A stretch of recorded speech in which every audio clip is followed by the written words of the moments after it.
Part 1 मध्ये सांगितल्याप्रमाणे ही तर फक्त सुरुवात होती आणि सकाळी साल्हेरने जे दाखवलं त्यासाठी शब्द कमी पडतात.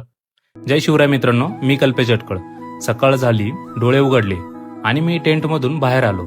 हा क्षण असा आला की तोंडाला हात लावून उभाच राहिलो. समोर जे दिसत होतं त्यावर विश्वासच बसत नव्हता. ढगांची एक प्रचंड चादर आणि मी त्या चादरीच्या अगदी वर उभा.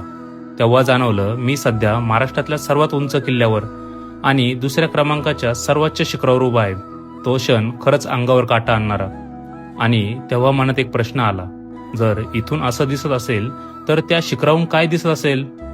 बस विचार आला आणि मी धावतच निघालो वरच्या दिशेने. मध्ये दम लागला, कधी पाय घसरले, कधी स्वतःवरच हसू आलं. पण खरी मजा काय होती माहितीये? दर 10 पावलांवर दृश्य बदल होते.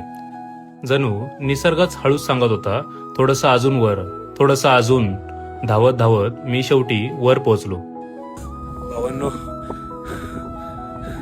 रात्री आम्ही इथं टेंट लावले, ते रस्त्यामध्येच लावले. ते रात्री काही दिसत नव्हतं. आम्ही 4-5च्या दरम्यान आलो, पूर्ण अंधार होतं.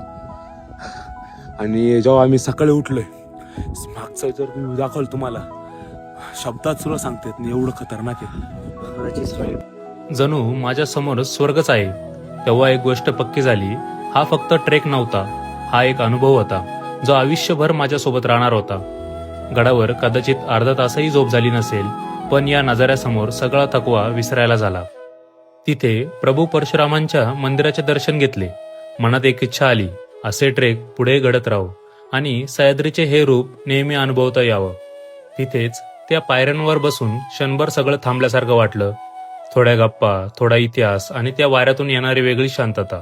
जणू निसर्गच म्हणत होता, चल थोडा श्वास घे, तू योग्य जागी आलास. त्या जागेला मागे सोडताच पाय खाली उतरायला लागले, पण मन मात्र अजूनही त्या ढगांमध्ये अडकलं होतं. आणि मग हळूहळू आम्ही परतीच्या वाटेला निघालो. खाली उतरताना वाटलं, बस आता साहस संपलं. पण नशीब म्हणत होतं, थांब रे कल्पेश, अजून शो बाकी आहे. कारण माझ्या मित्राने पुढे जे केलं ते ऐकून तुम्ही लिटरली पोट धरून हसाल. पार्ट 3. हसणं थांबवता येणार नाही, गोंधळ फुल ऑन आणि मज्जा वेगळ्याच लेवलची.